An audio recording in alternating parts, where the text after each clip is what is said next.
Bonjour à toutes et à tous, ici Maxime pour Ciné Techno et aujourd'hui je vais faire la critique du film Five Nights at Freddy's 5 nuits chez Freddy en combo 4K Ultra HD Blu-ray.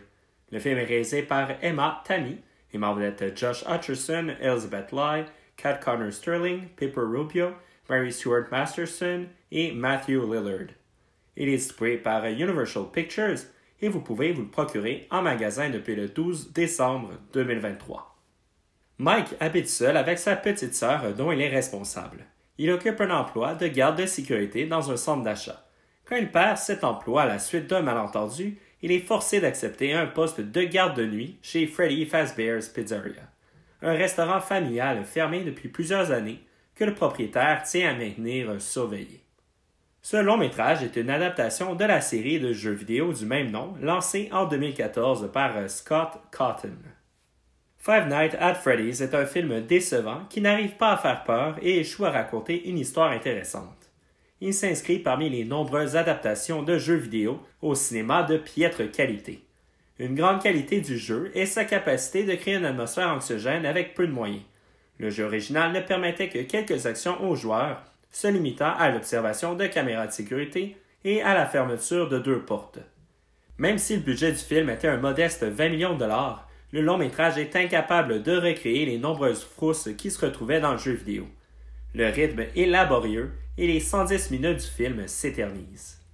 Il y a une intention marquée d'exploiter une intrigue autour de l'enfance de Mike, mais cela finit par devenir rapidement lassant. Cette histoire est simpliste et prévisible. Par moments, il semble même difficile pour les acteurs de vraiment vendre les dialogues au public. Pour quelques scènes, il y a un côté gore série B qui ressort. Cet aspect reste certainement gagné à être plus exploité et il aurait possiblement pu ajouter un intérêt au long-métrage. Malheureusement, les meurtres se déroulent majoritairement hors champ.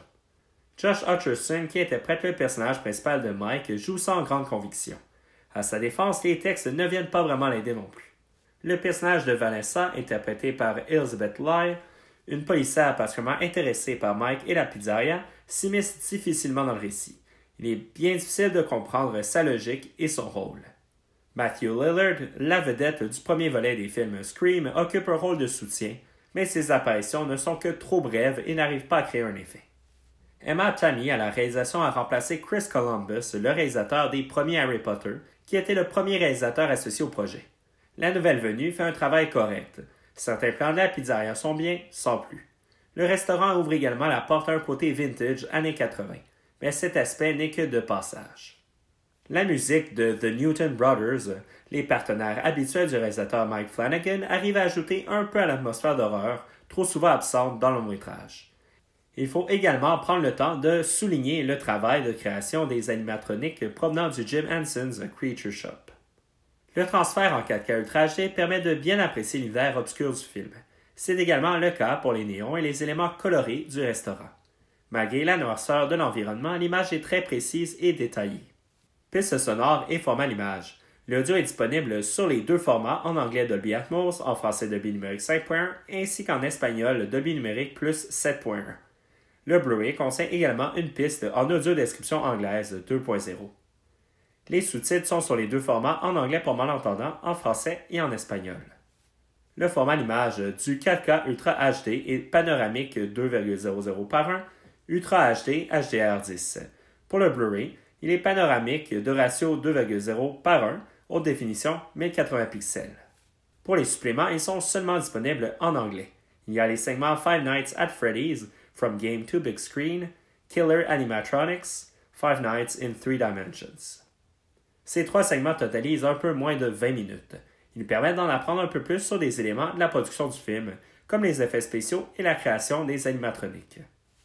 Pour conclure cette critique, Five Nights at Freddy's est une autre adaptation d'un jeu vidéo au cinéma décevante.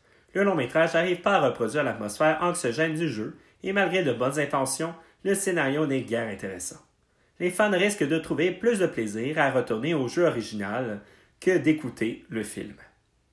C'était Maxime pour Ciné Techno. Merci beaucoup et surtout, bon visionnement.